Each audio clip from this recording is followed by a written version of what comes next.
संवाद लाइव। इस वीडियो को लाइक करें, हमारे चैनल को सब्सक्राइब कर बेल आइकन जरूर प्रेस करें हमारी न्यू वीडियो सबसे पहले देखने के लिए। अच्छा सुनो, सब्सक्राइब करते वक्त ना घंटी बजा देना ताकि जब मैं ऑनलाइन आऊं तो तुम्हारे फोन की भी घंटी बजे।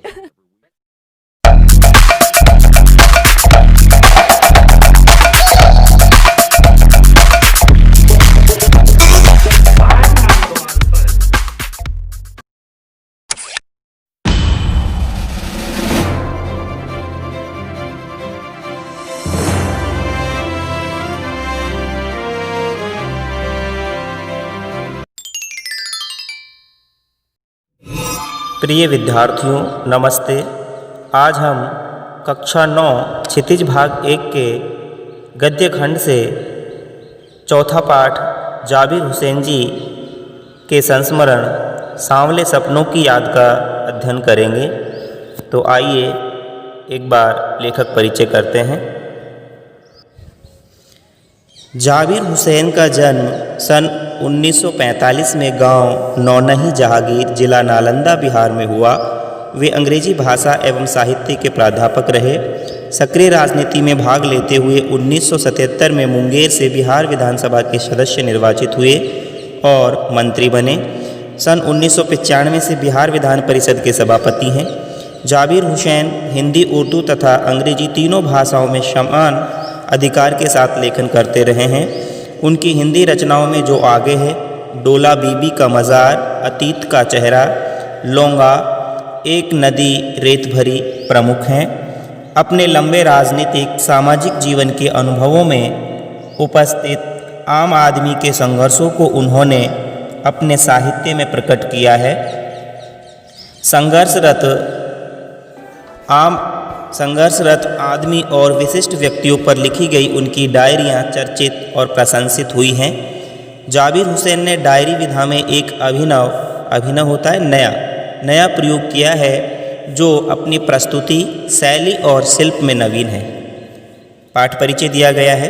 प्रस्तुत पाठ जून 1987 में प्रसिद्ध पक्षी विज्ञानी सालिम अली की मृत्यु के तुरंत बाद डायरी शैली में लिखा गया संस्मरण है। ये जो पाठ है डायरी रूप से लिखा गया संस्मरण है। संस्मरण क्या होता है? संस्मरण का अर्थ है बार बार याद करना, बार बार स्मरण करना या याद करना। जब किसी व्यक्ति या विषय आदि की स्मृति को आधार बना करके उसके संबंध में लिखा जाता है तो वह संस्मरण लेख कहलाता है।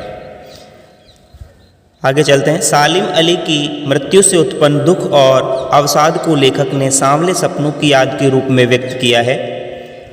सालिम अली का स्मरण करते हुए लेखक ने उनका व्यक्ति चित्र प्रस्तुत किया है। यहाँ भाषा की रवानी और अभिव्यक्ति की शैली दिल को छू लेती है, दिल को छूती है। पाठ की ओर चलते हैं। सांवले सपनों की याद। ऐसे सपने जो बार बार लेखक के मन मस्तिष्क में घूम रहे हैं, उनकी यादों में समाये हुए हैं। सुनहले परिंदों के खूबसूरत पंखों पर सवार सांवले सपनों का एक हुजूम मौत की खामोश वादी की तरफ अग्रसर है। सुनहरे परिंदों, सोने जैसे परिंदे होते हैं पक्षी, पक्षियों के खूबसूरत पंखों पर सवार सांवले सपनों का एक हुजूम होता है भीड़। हुजूम शब्द भीड़ के लिए आता है, जनसमूह के लिए आता है। एक बड़ा जनसमूह मौत की खामोश वादी होती है घाटियाँ, खामोश घाटी की तरफ अग्रसर है, आगे चल रहा है। कोई रोक टोक सके कहाँ संभव है? ये संभव नहीं है। इस हुजूम में, इस भीड़ में आगे आगे चल रहे हैं सालिम अली, अपने कंधों पर सैलानियों की तरह अपने अंतहीन सफ़र का बोझ उठाए। एक ऐसा सफ़र जिसका कोई अंत ही नहीं है, अनंत सफ़र है। लेकिन यह सफ़र पिछले तमाम सफ़रों से भिन्न है, अलग है। भीड़ भाड़ की जिंदगी और तनाव के माहौल से सालिम अली का यह आखिरी पलायन है। पलायन, पलायन होता है भागना, दूसरी जगह जाना। अब तो वो उस वन पक्षी की तरह प्रकृति में विलीन हो रहे हैं, समा रहे हैं, जो जिंदगी का आखिरी गीत गाने के बाद मौत की गोद में जा बसा हो। कोई अपने जिस्म की हरारत, शरीर की थकावट और दिल की धड़कन देकर भी उसे लौटाना चाहे तो वह पक्षी अपने सपनों के गीत दोबारा कैसे गा सकेगा। मुझे नहीं लगता कोई इस सोए हुए पक्षी को जगाना चाहेगा। अर्थात यहाँ जो सोया हुआ पक्षी है वो सालिम अली जो पक्षी प्रेमी हैं उनके लिए आया है। वर्षों पूर्व खुद सालिम अली ने कहा था कि लोग पक्षियों को आदमी की नज़र से देखना चाहते हैं, यह उनकी भूल है। ठीक उसी तरह जैसे जंगलों और पहाड़ों, झरनों और आबशारों को वो प्रकृति की नज़र से नहीं आदमी की नज़र से देखने को उत्सुक रहते हैं। भला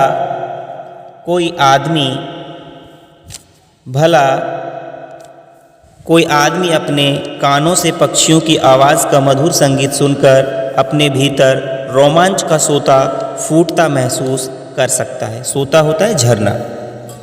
एहसास की ऐसी ही एक ऊबड़ खाबड़ ज़मीन पर जन्मे मिथक का नाम है सालिम अली।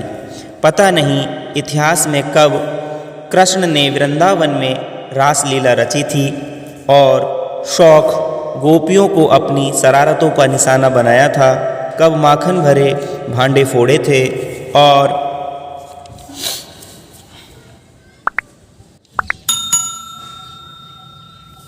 रासलीला होती है आनंद की क्रीड़ा। कृष्ण ने वृंदावन में आनंद क्रीड़ा की थी।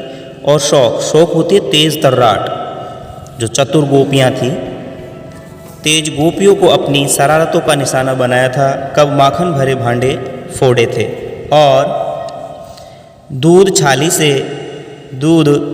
से अपने मुंह भरे थे। छाली होती है छाछ, दूध और छाछ।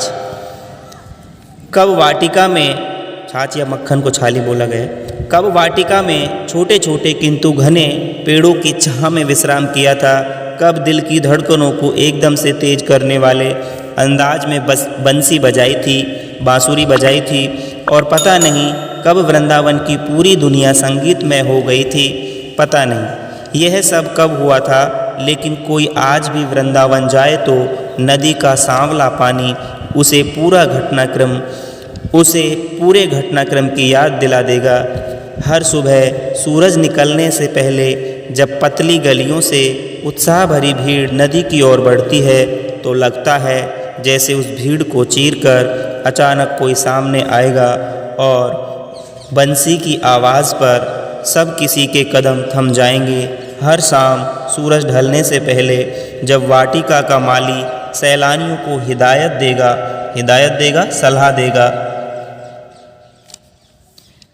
देगा तो लगता है जैसे बस कुछ ही क्षणों में वो कहीं से आ टपकेगा और संगीत का जादू वाटिका के भरे पूरे माहौल पर छा जाएगा।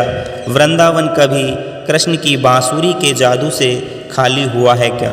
अर्थात हमेशा वहाँ कृष्ण की बांसुरी बजती रही है और बजती रहेगी। सब प्रेम भरा संगीत वहाँ पर हमें दिखाई पड़ता है। मिथकों की दुनिया में कथानकों या कथाओं की दुनिया में इस सवाल का जवाब तलाश करने से पहले एक नज़र कमज़ोर काया वाले उस व्यक्ति पर डाली जाए। काया होती शरीर, कमज़ोर शरीर वाले उस व्यक्ति पर डाली जाए जिसे हम सालिम अली के नाम से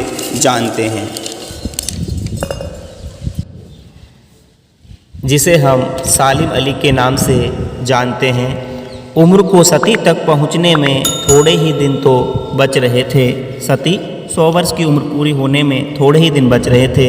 संभव है लंबी यात्राओं की थकान ने उनके शरीर को कमज़ोर कर दिया हो और कैंसर जैसी जानलेवा बीमारी उनकी मौत का कारण बनी हो, लेकिन अंतिम समय तक मौत उनकी आँखों से वह रोशनी छीनने में सफल नहीं हुई जो पक्षियों की तलाश और उनकी हिफाजत के प्रति समर्पित थी। हिफाजत, सुरक्षा। सालिम अली की आँखों पर चढ़ी दूरबीन उनकी मौत के बाद ही तो उतरी थी। उन जैसा बर्ड वॉचर, पक्षियों को प्रेम करने वाला, देखने वाला, जानने वाला शायद ही कोई हुआ हो, लेकिन एकांत क्षणों में सालिम अली बिना दूरबीन भी देखे गए हैं। दूर क्षितिज तक फैली जमीन और झुके आसमान को छूने वाली उनकी नज़रों में कुछ कुछ वैसा ही जादू था जो प्रकृति को अपने घेरे में बांध लेता है। सालिम अली उन लोगों में से थे जो प्रकृति के प्रभाव में आने की बजाय प्रकृति को अपने प्रभाव में लाने के कायल होते हैं। उनके लिए प्रकृति में हर तरफ एक हंसती खेलती रहस्य भरी दुनिया पसरी थी। यह दुनिया उन्होंने बड़ी मेहनत से अपने लिए गढ़ी थी, बनाई थी। इसके गढ़ने में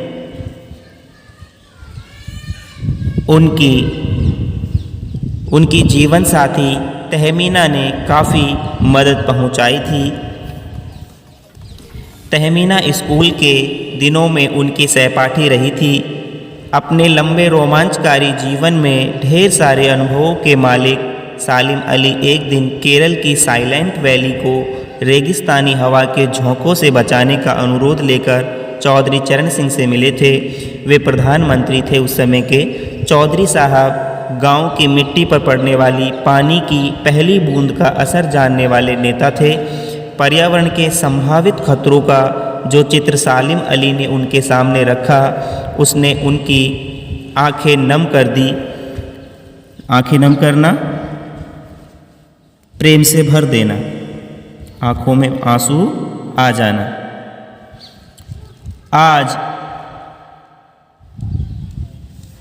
आज सालिम अली नहीं हैं, चौधरी साहब भी नहीं हैं। कौन बचा है जो अब सौंधी मिट्टी पर उगी फसलों के बीच एक नए भारत की नींव रखने का संकल्प लेगा?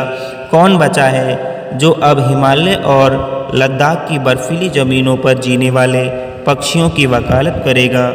सालिम अली ने अपनी आत्मकथा का नाम रखा था fall of A sparrow. Fall of A sparrow. मुझे याद आ गया, D.H. लॉरेंस की मौत के बाद लोगों ने उनकी पत्नी फ्रीडा लॉरेंस से अनुरोध किया कि वे अपने पति के बारे में कुछ लिखें। फ्रीडा चाहती तो ढेर सारी बातें लॉरेंस के बारे में लिख सकती थी, लेकिन उसने कहा, मेरे लिए लॉरेंस के बारे में कुछ लिखना असंभव सा है। मुझे महसूस होता है मेरी छत पर बैठने वाली गोरैया लॉरेंस के बारे में ढेर सारी बातें जानती है। गोरैया एक पक्षी है, चिड़िया है। यहाँ आप सालिम अली जी को देख सकते हैं, पक्षी विज्ञानी हैं, पक्षी प्रेमी हैं। आगे चलते हैं। भी ज़्यादा जानती है, वो जो गोरैया है मुझसे भी ज़्यादा जानती है। वो सचमुच इतना खुला खुला और सादा दिल आदमी था। मुमकिन है लॉरेंस मेरी रगों में, मेरी हड्डियों में समाया हो, लेकिन मेरे लिए कितना कठिन है उसके बारे में अपने अनुभवों को शब्दों का जामा पहनाना। मुझे यकीन है मेरी छत पर बैठी गोरैया उसके बारे में और हम दोनों ही के बारे में मुझसे ज़्यादा जानकारी रखती है।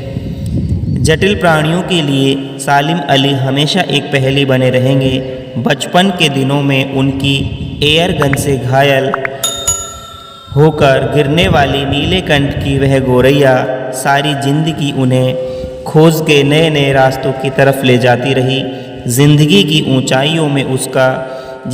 ऊंचाइयों में उनका विश्वास एक क्षण के लिए भी डिगा नहीं। वो लॉरेंस की तरह नैसर्गिक प्राकृतिक जिंदगी का प्रतिरूप बन गए थे। सालिम अली प्रकृति की दुनिया में एक टापू बनने की बजाय अथाह सागर बनकर उभरे थे।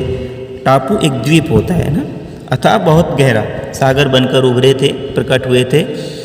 जो लोग उनके भ्रमणशील स्वभाव और उनकी यायावरी होती है घुमक्कड़ी स्वभाव, जो घूमना फिरना ज़्यादा पसंद करते हैं, यायावरी से परिचित हैं, उन्हें महसूस होता है कि वो आज भी पक्षियों के सुराग में ही निकले हैं, सुराग उनकी खोजबीन में।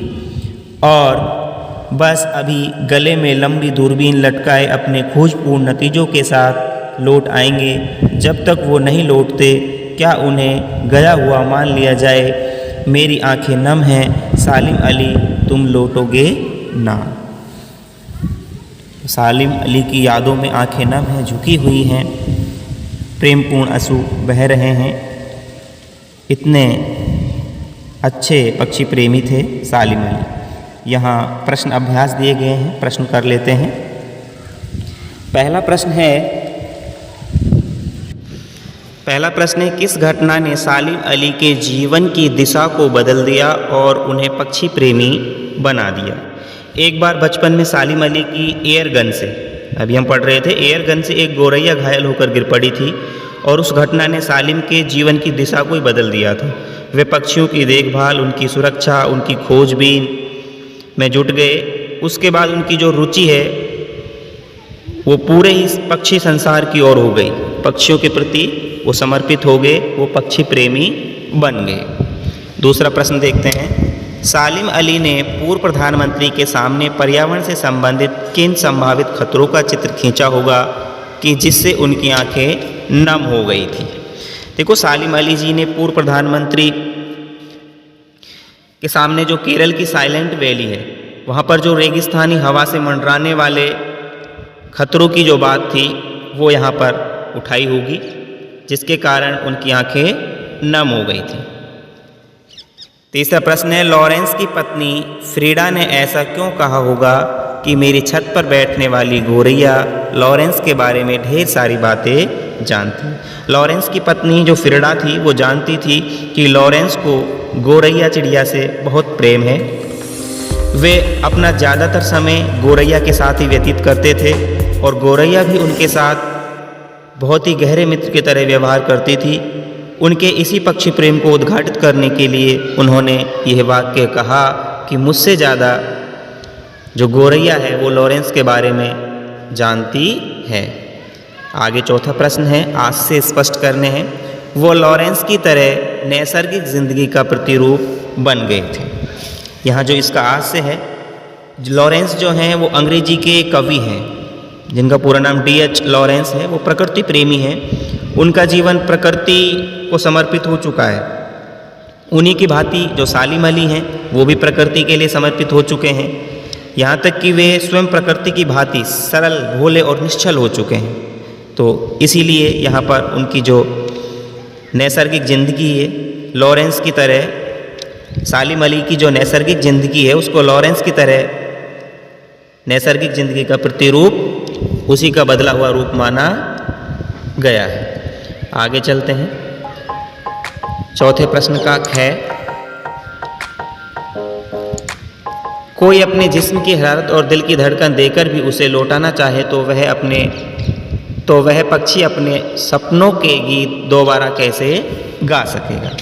देखो, यहाँ लेखक कहना चाह रहा है कि सालिम अली की मृत्यु के बाद ऐसा पक्षी प्रेमी कोई देखने को नहीं मिल रहा। सालिम अली रूपी जो पक्षी है, सालिम अली रूपी, यहाँ रूपक अलंकार इन्होंने गद्य में भी दिखाया है। सालिम अली रूपी जो पक्षी है वो मृत्यु की गोद में सो चुका है। अब वे अगर कोई अपने दिल की धड़कन उसके दिल में भर भी दे, तो अपने शरीर की हलचल उसके शरीर में डाल भी दे, तो फिर भी वैसा नहीं हो सकता। अर्थात सपने अपने ही शरीर और अपनी धड़कन से जन्मे थे। किसी और के प्रयास से सालिम अली के जो सपने थे वो साकार नहीं हो सकते थे। ऐसा इसलिए कहा गया है। गह है, सालिम अली प्रकृति की दुनिया में एक टापू बनने की बजाय अथाह सागर बनकर उभरे। टापू छोटा होता है, द्वीप होता है, सागर विशाल होता है। तो सालिम अली की जो प्रकृति के खुले संसार में जो जानकारियाँ उन्होंने एकत्र की थी, जानकारी जुटाने के लिए वो निकले थे। उन्होंने अपने आप को किसी भी सीमा में बंद नहीं किया। वे एक टापू की तरह किसी स्थान या पशु पक्षी विशेष से नहीं बंध गए। उनके लिए तो पूरा सागर, पूरी प्रकृति एक सागर के समान थी। उन्होंने वहाँ से पूरे संसार से जो अनुभव थे वो जुटोए थे, इकट्ठा किया था। उनका जो कार्य क्षेत्र था, कहने का तात्पर्य उनका कार्य क्षेत्र व्यापक था, विशाल था। आगे पांचवा प्रश्न देखते हैं। इस पाठ के आधार पर लेखक की भाषा शैली की 4 विशेषताएं बताइए। देखो, लेखक की जो भाषा शैली है, हमें पूर्व में भी लेखक परिचय में बताया गया है कि इनको कई भाषाओं का ज्ञान था। इनकी भाषा में उर्दू के, संस्कृत के तद्भव ये सारे शब्द मिलते हैं। जैसे उर्दू के शब्द हैं जिंदगी, परिंदा, खूबसूरत, हुजूम, खामोश, आखिरी, खुद। संस्कृत के शब्दों का भी प्रयोग हुआ है, पक्षी है, वर्ष है, विश्राम है, संगीतमय है। जटिल वाक्यों का भी प्रयोग यहाँ मिलता है। सुनहरे परिंदों की खूबसूरत पंखों पर सवार सांवले सपनों का एक हुजूम मौत की खामोश वादी की तरफ अग्रसर है। अलंकारों का प्रयोग भी है, रूपक और उपमा अलंकार इनको प्रिय हैं। जिस तरह से अब तो वो उस वन पक्षी की तरह प्रकृति में विलीन हो रहे थे। वन पक्षी वन रूपी पक्षी की तरह सालिम अली की प्रकृति की दुनिया में एक टापू बनने की बजाय अथाह सागर बनकर उभरे। तो यहाँ उपमा अलंकार सागर से उपमित किया गया है उनके जीवन को। आगे चलते हैं। छठा प्रश्न है, इस पाठ में लेखक ने सालिम अली के व्यक्तित्व का जो चित्र खींचा है उसे अपने शब्दों में लिखिए। देखो, सालिम अली अनन्य, जिसके समान कोई दूसरा नहीं हो, ऐसे प्रकृति प्रेमी थे। उन्हें पक्षियों से बहुत लगाव था। लेखक के शब्दों में उनके जैसा वर्णवाचक पक्षियों को देखने वाला, जानने वाला शायद कोई नहीं हुआ। वे हमेशा आंखों या गले में दूरबीन लटकाए रहते थे। उन्हें दूर आकाश में उड़ते पक्षियों की खोज करने तथा उनकी सुरक्षा के उपाय खोजने की बहुत लगन थी। वे स्वभाव से अत्यंत ही घुमक्कड़ और सैलानी थे। लंबी यात्राओं ने उनके शरीर को क्या कर दिया था? कमज़ोर कर दिया था। पक्षियों के खोज में उन्होंने लंबी यात्राएं की थी। व्यवहार से इतने सरल सीधे भोले इंसान थे कि जटिल आदमी हैरानी में पड़ जाते थे। तो ऐसे प्रसिद्ध पक्षी प्रेमी सालिम अली, हम उन्हें सत सत नमन करते हैं। आगे चलते हैं। सातवां प्रश्न है, सांवले सपनों की याद शीर्षक की सार्थकता पर टिप्पणी कीजिए। ये शीर्षक जो लिया गया है सांवले सपनों की याद, इसका शीर्षक सार्थक है क्योंकि सांवले सपने क्या है? जिज्ञासाओं का प्रतीक है। बहुत सारी जानने की जो इच्छा है उसको प्रकट करते हैं। ये अपने प्रसिद्ध पक्षी प्रेमी सालिम अली से संबंधित है। उनका जो जीवन है सुनहरे पक्षियों की दुनिया में डूबा रहा। वे उनकी सुरक्षा और खोज के सपनों में खोए रहते थे। ये सपने हर किसी को नहीं आते, हर कोई पक्षी प्रेमी नहीं हो सकता। इसलिए जब आज सालिम अली नहीं रहे तो लेखक को उन सांवले सपनों की याद आती है जो सालिम अली की आंखों में रहते थे। अतः जो पाठ का शीर्षक है यह हमें सार्थक प्रतीत होता हुआ दिखाई पड़ता है। इस वीडियो को अपने दोस्तों के साथ जरूर शेयर कीजिएगा और इस वीडियो में कमेंट करके हमें लाजमी तौर पर बताइएगा कि आने वाले वक्त में आप किस तरह की वीडियोस देखना पसंद करते हैं। और अगर आपने अभी तक हमारा चैनल सब्सक्राइब नहीं किया तो फौरन सब्सक्राइब कीजिए, साथ ही बेल आइकॉन पर क्लिक करें ताकि मजीद आने वाली वीडियो जहां वक्तन फवक्तन आपके लिए इस चैनल पर अपलोड करते हैं वो आपको वक्त पर मिलती रहे और आप उनसे मुस्तफीद होते रहें। अगली वीडियो तक हमें दीजिए इजाजत, अपना ख्याल रखिएगा। ताज़ा तरीन अपलोड्स की नोटिफिकेशन हासिल करने के लिए हमारे चैनल को सब्सक्राइब करें और साथ में दिए गए घंटी के निशान को दबाना ना भूलें।